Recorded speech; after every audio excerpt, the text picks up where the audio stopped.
Assalamualaikum warahmatullahi wabarakatuh dan salam sejahtera. Pada hari ini kami akan membentangkan Kesultanan Melayu, iaitu Kesultanan Melaka. Sebelum meneruskan tentang Kesultanan Melaka, saya akan memberikan sedikit pengenalan.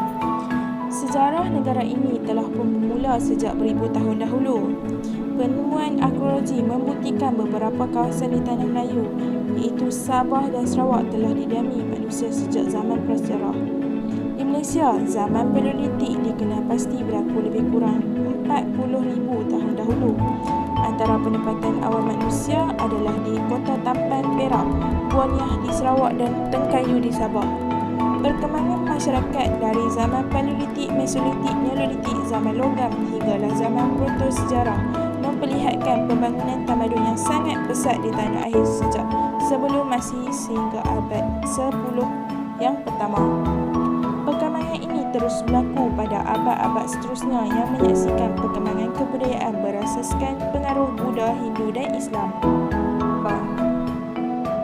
Kesultanan Melaka merupakan warisan kerajaan Sriwijaya yang berpusat di Palembang, Sumatera Tenggara. Sriwijaya yang juga sebuah kerajaan maritim muncul antara abad ke-7 hingga ke-13 Masihi. Seterusnya, Sriwijaya giat dalam aktiviti perdagangan dengan India, Asia Barat dan China serta rantau alam Melayu. Kerajaan ini merupakan pusat anutan dan penyebaran agama Buddha serta pengajian bahasa Sanskrit. Bahasa Melayu yang dikenali sebagai bahasa kuno juga berkembang dan dipraktikkan dengan luas pada zaman itu. Okey, di sini kita dapat lihat pergerakan para miswara sebelum pengasasan Melaka. Daripada Palembang, Temasek, Muar ke Melaka. Pengasasan Kesultanan Melaka. Kajian sejarah terdahulu mencatat Kesultanan Melaka diasaskan pada tahun 1400. Pada tahun 1391, kerajaan Sriwijaya telah diserang oleh kerajaan Majapahit, iaitu sebuah kerajaan di Jawa. Hal ini menyebabkan putera Raja Palembang yang bernama Paramiswara dan para pengikutnya mengundur diri ke Temasek di Singapura.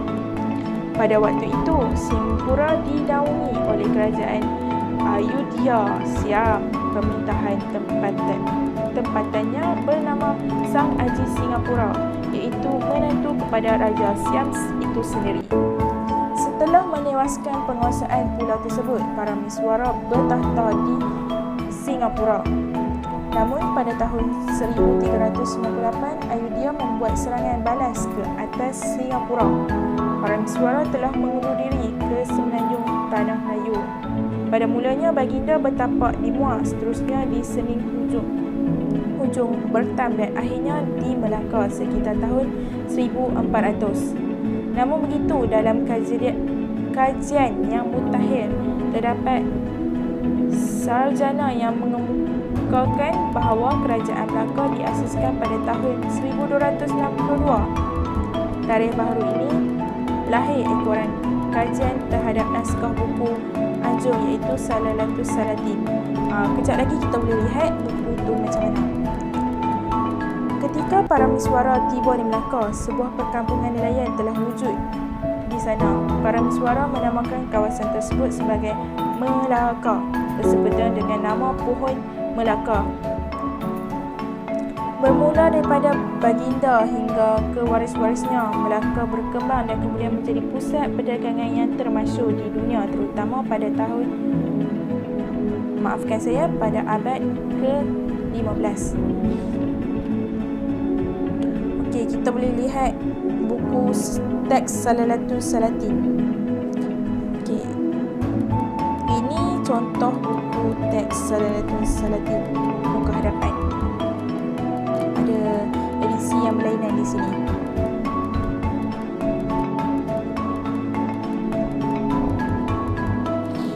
Okey. Seterusnya kita lihat perkembangan politik pada tahun awal. Setelah mendirikan kerajaan, Paramiswara telah menyediakan kelengkapan pelabuhan yang membolehkan Melaka muncul sebagai tapak perdagangan antarabangsa. Sebab itulah Melaka menjadi tempat pelabuhan dan tempat perdagangan yang termasyhur. Selain itu, kerajaan Cina yang merupakan kuasa terbesar timur waktu itu telah memberikan pengiktirafan kepada Melaka. So, Maharaja Cina Yongle dari dinasti Ming mengetahui tentang kedudukan Melaka daripada utusan dan saudagar yang datang dari Timur Tengah seperti Arab dan Parsi. Berdasarkan pengetahuan mereka, Maharaja Yongle menghantar dutannya iaitu Liu yang tiba di Melaka dengan bawa hadiah untuk para pesuara pada tahun 1403. Seterusnya pada tahun 1409, Laksmana Cheng Ho datang dan menghadiahkan alat-alat kebesaran diraja di samping sebuah prasasti daripada Maharaja Cina kepada para pesuara. Melaka juga merupakan kerajaan pertama di Asia Tenggara yang menerima penghormatan daripada Cina. Hubungan baik dengan Cina dan pengiktirafan itu memberikan peluang kepada Melaka untuk mengukuhkan lagi kedudukan dan prestasinya. Selain pengiktirafan, kerajaan Cina turut memberi perlindungan keselamatan kepada Melaka daripada ancaman Siam dan Majapahit.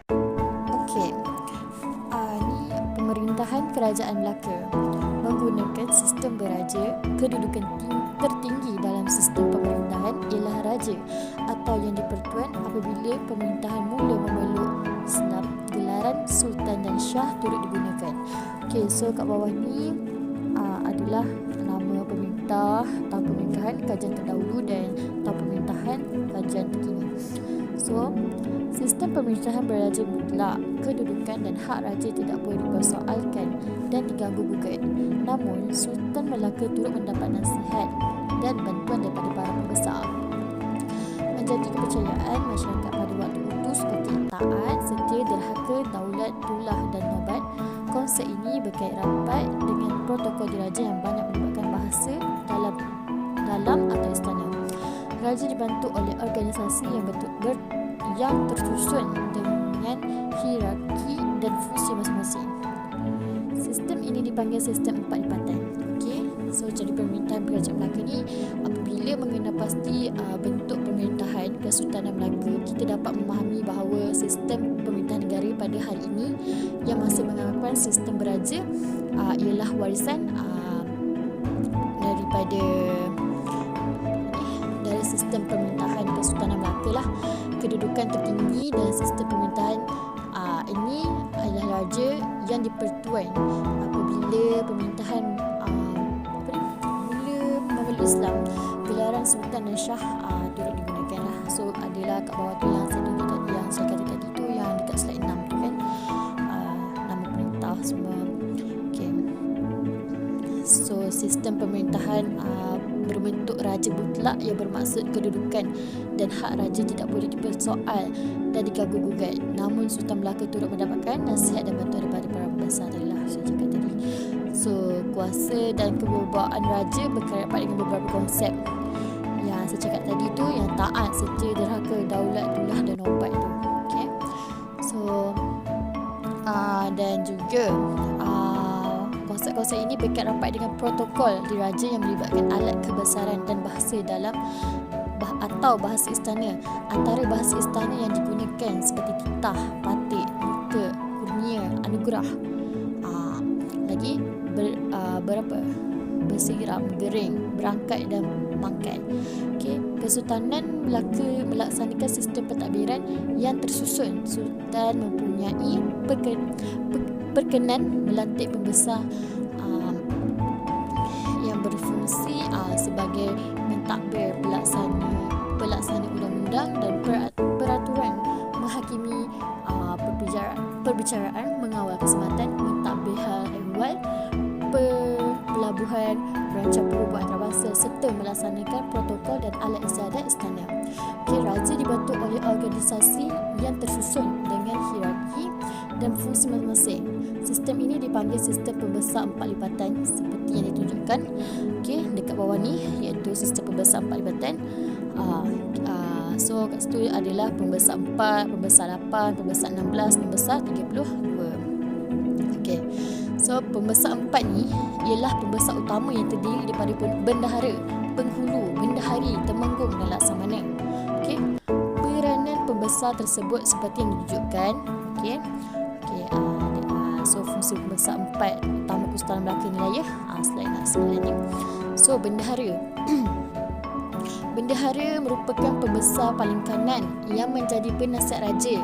Beliau mempunyai pertalian keluarga yang rapat dengan raja. Bendahara menjadi pemangku raja semasa ketiadaan raja. Bendahara boleh bertindak sebagai ketua hakim sekiranya raja tidak ada. Beliau juga berperanan sebagai pemilih dan pelantik raja lah. Situ dia tulis pembesar paling kanan yang menjadi penasihat raja. So nombor 2, penghulu bendahari. Bendahari yang mengawal perbendaharaan kerajaan. So penghulu bendahari ialah bendahari yang mengawal perbendaharaan kerajaan. Beliau bertanggungjawab memungut cukai dan hasil negeri.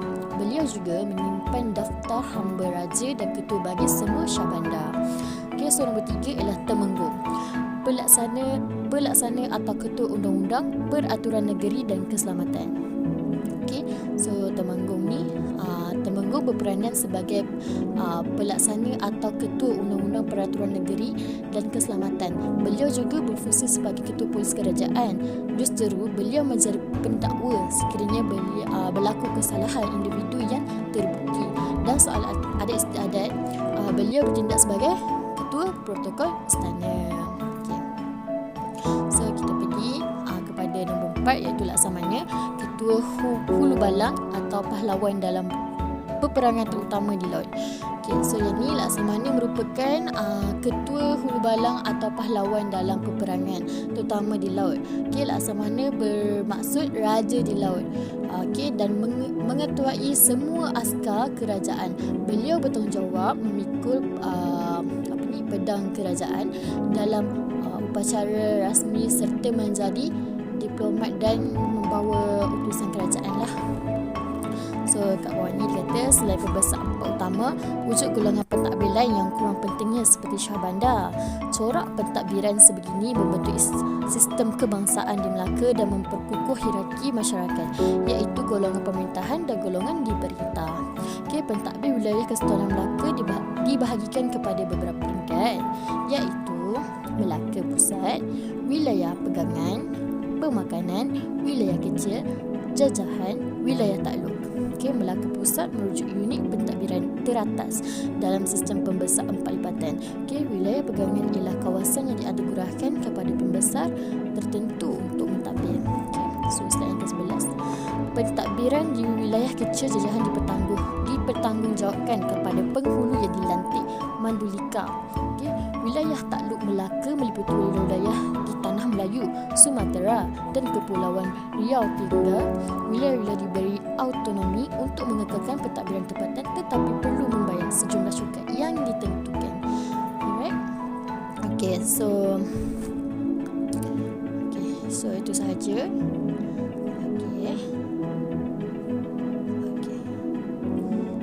Itu saja.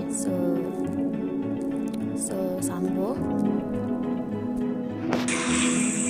Manakala Melaka sebagai sebuah kesultanan agung mempunyai aspek-aspek keagungan Kesultanan Melaka, iaitu keluasan empayar, pusat perdagangan, pusat agama Islam dan pusat ilmu. Untuk kawasan empayar, Kesultanan Melaka terkenal sebagai sebuah empayar luas dan kukuh. Ini kerana empayar Melaka meliputi hampir keseluruhan semenanjung Tanah Melayu, sebahagian timur Sumatera dan Kepulauan Riau Liga.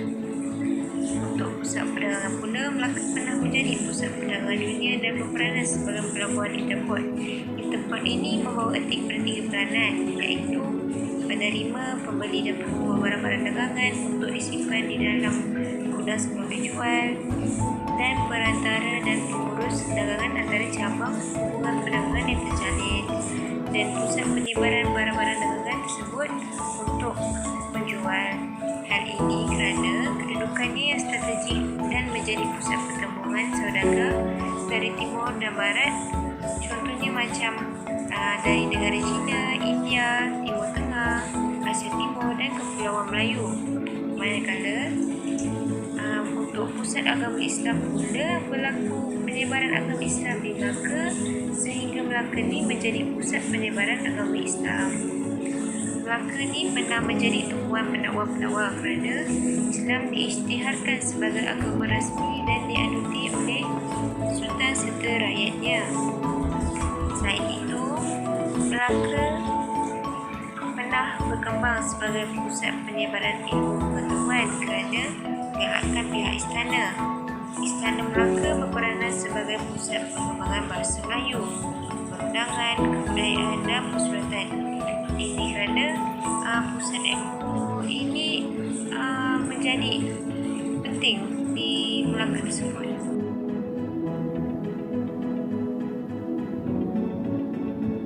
Manakala bagi faktor-faktor kegemilangan Kesultanan Melaka pula, dalam kemunculan Melaka sebagai sebuah kesultanan agung dipengaruhi oleh beberapa faktor, iaitu yang terdiri daripada faktor semula jadi atau geografi, faktor ekonomi, faktor politik dan pentadbiran. Dalam pada masa yang sama, kegemilangan Melaka dalam aspek penerangan juga telah dipengaruhi oleh kedudukan geografinya yang sangat strategik yang terletak di tengah jalan laut perdagangan antarabangsa, iaitu antara timur dengan barat, yang menjadikan Melaka ni sebagai pasaran antara benua India dengan benua China. Ini sebagai pertemuan semua saudagar dari timur dan barat. Oleh itu, ini dijadikan contoh sebagai negara di India, China, Timur Tengah, Asia Timur dan Kepulauan Melayu itu sendiri. Oleh itu, pelabuhan Melaka ni berada di kedudukan antara pertemuan air monsun yang digunakan untuk melayar perdagangan dunia, untuk membantu pelayaran serta terlindung dari tumpahan angin kencang dari lautan luas.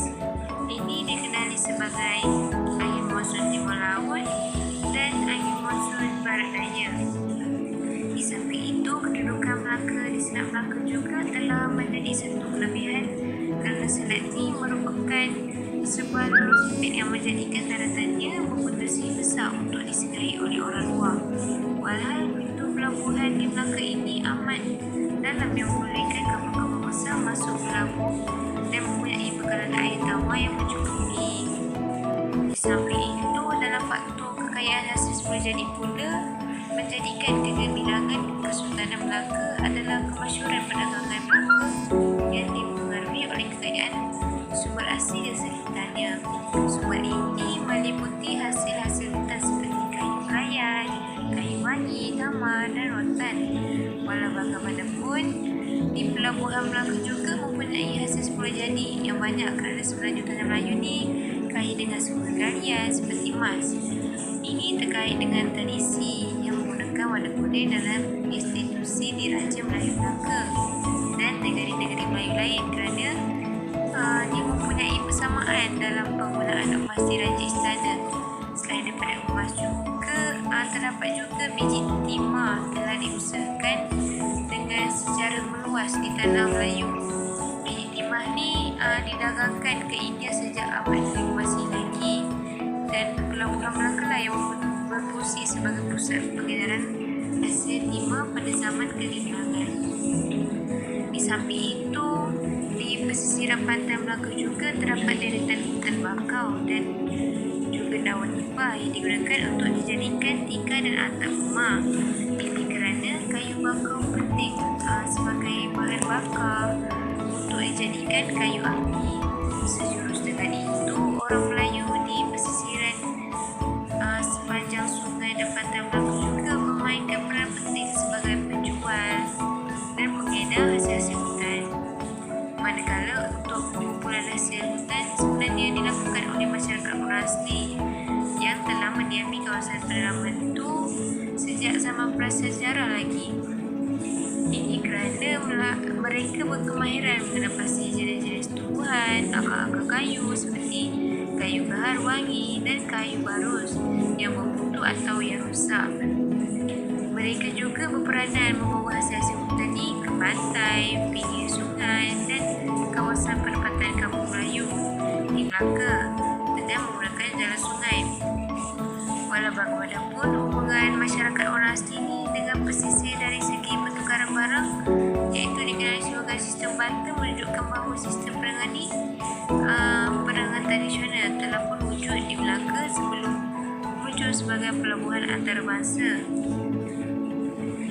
Sampai itu untuk dalam faktor ekonomi pula, pada abad ke-15 dan ke-16 Melaka telah menjadi pelabuhan sebagai tempat persinggahan. Melaka juga mempunyai persediaan yang baik untuk memenuhi kehendak fizikal pedagang. Umpamanya gudang bawah tanah ni telah dibina untuk saudagar-saudagar untuk menyimpan barangan mereka. Ekoran kedudukannya di tengah-tengah jalan perdagangan, Melaka ni telah dilimpahi kemewahan barang-barang dagangan dari luar dan Melaka. Dan ia juga menjalankan sistem interport di pelabuhan. Pelabuhan ni dibina di muara-muara sungai. Selain itu, kekayaan hasil serantau seperti rempah ratus dan hasil hutan ni telah menjadi barang dagangan yang penting pada ketika itu. Oleh itu, sejurus kepada faktor ekonomi juga terkait juga dengan pertukaran mata wang berlaku apabila orang tempatan melakukan urusan jual beli dengan pasar. Hal ini terbukti apabila 100 kolai itu dikatakan bersamaan dengan 3% dalam sistem sukatan dan timbangan muda yang merupakan faktor ekonomi dalam kerajaan Melaka pada ketika itu, iaitu penggunaan sukatan dan timbangan dalam urusan perniagaan yang digunakan di Melaka. Oleh itu, sukatan dan timbangan ini biasanya diukur dengan menggunakan unit tahil dan kati, iaitu setahil sama dengan 16 emas. Maka dengan itu terdapat banyak jenis ukuran yang digunakan seperti emas dan perak, bahan wangian, kapur, lembut dan permata ditimbang dengan menggunakan ukuran kati. Sejurus dengan sistem ini, sehingga kini Melaka mempunyai keistimewaannya kerana memiliki sendiri kebentuk unik dan sejarah-sejarah terdahulu di mana mampu menarik pelancong-pelancong luar, pelancong dan melawat ke Melaka ini. Oleh itu, bagi faktor politik dan pentadbiran pula, pengiktirafan dan perhubungan diplomatik dengan China membolehkan Melaka ni peroleh perlindungan daripada ancaman Siam dan muncul sebagai sebuah kerajaan yang berdaulat. Ini kerana Melaka juga dia mempunyai ciri keselamatan dan ketenteraan yang baik, terutama dengan pelibatan orang laut dan pemimpin yang berkaliber. Oleh itu, kewujudan sistem perundangan ni, iaitu Kanun Melaka dan Undang-Undang Laut Melaka, banyak membantu kerajaan mengekalkan keamanan. Justru itu, Melaka juga mempunyai sistem pembendaharaan kerajaan yang tersusun, termasuklah sistem cukai dan jual beli. Proses jual beli ini menggunakan mata wang dan sistem barter. Di samping itu, penggunaan bahasa Melayu juga sebagai bahasa pertaraan, iaitu lingua franca, membolehkan komunikasi di Melaka berjalan dengan lancar. Faktor-faktor kejatuhan Melaka terbagi kepada dua, iaitu dalaman dan luaran. Bagi faktor dalaman terbagi kepada 6. Yang pertama, kelemahan pemerintahan Melaka. Sultan Mahmud Shah digambarkan sebagai seorang pemerintah yang sering diabaikan doktrin keadilan yang dalam pemerintahannya. Yang kedua, kelemahan sistem pertahanan. Ketiadaan pahlawan terbilang seperti Hang Tuah dan Tun Hamzah telah melemahkan lagi aspek pertahanan kerajaan. Yang ketiga, kurangnya perpaduan rakyat Melaka seperti pembesar dan rakyat hidup berpuak-puak. Misalnya, wujud puak tua seperti kumpulan Sultan Mahmud dan puak muda seperti kumpulan Sultan Ahmad yang tidak sepahaman. Demikian juga wujud pertikahan antara kaum dan India Muslim dengan kaum Melayu. Yang keempat, sikap pembesar. Seperti contoh, pembesar bersikap tidak adil seperti mengenakan cukai yang berlebihan kepada pedagang-pedagang. Hal ini yang menyebabkan pedagang-pedagang menjadi marah dan mula mencari pelabuhan-pelabuhan yang lain seperti Aceh, Bintan, Patani dan Brunei untuk menjalankan kegiatan perdagangan mereka. Seterusnya, pegangan agama yang lemah seperti berlaku perkara seperti kezaliman, ketidakadilan dan penindasan terhadap terhadap masyarakat. Kegiatan rasuah dalam kalangan juga berluasa. Selain itu, faktor luaran terbagi pada 3. Yang pertama, penemuan Tanjung Pengharapan. Aktiviti penjejahan oleh masyarakat Eropah ke timur dengan penemuan Tanjung Pengharapan pada tahun 1488 menyebabkan kuasa-kuasa barat mula berminat dengan tapak-tapak perdagangan di timur. Seterusnya, keinginan Portugis untuk menguasai pelabuhan Melaka atau faktor-faktor monopoli dagangan rempah dan menyekat penguasaan dagangan pedagang-pedagang Islam dan menyebarkan agama Kristian. Yang kedua, terdapat pengingatan dalam kalangan pembesar seperti Otoman Raja, seorang pemimpin Jawa yang membelut dengan membawa askarnya bagi pihak Portugis. Dan seterusnya, pihak berisikan intifan yang dilakukan oleh pihak Portugis sehingga pelan pertahanan kota Melaka dapat selalu keluar. Yang ketiga, Portugis menyerang Melaka pada tahun 1509 dan 1511. Melaka menang pada serangan pertama, namun gagal mempertahankan kotanya pada serangan yang kedua. Serangan Portugis pada 24 Julai 1511 diketuai oleh Afonso de Albuquerque bersama angkatan yang terdiri daripada 19 buah kapal perang dan 1,400 orang tentera telah berjaya menundukkan Melaka. Kesimpulannya, daripada zaman Kesultanan Melayu Melaka, banyak pengajaran yang dapat diambil dan diamal dalam memajukan pentadbiran negara pada masa kini. Hal ini penting bagi kita mengelakkan kita dan melakukan kesilapan-kesilapan yang pernah dilakukan oleh bekas-bekas pemimpin yang terdahulu sehingga meruntuhkan empayar yang sangat berpotensi untuk menjadikan satu kuasa besar satu masa yang dahulu. Oleh hal yang demikian, yang baik dijadikan tauladan, yang buruk jadikan sepadan. Sekian daripada kami. Sekian, terima kasih.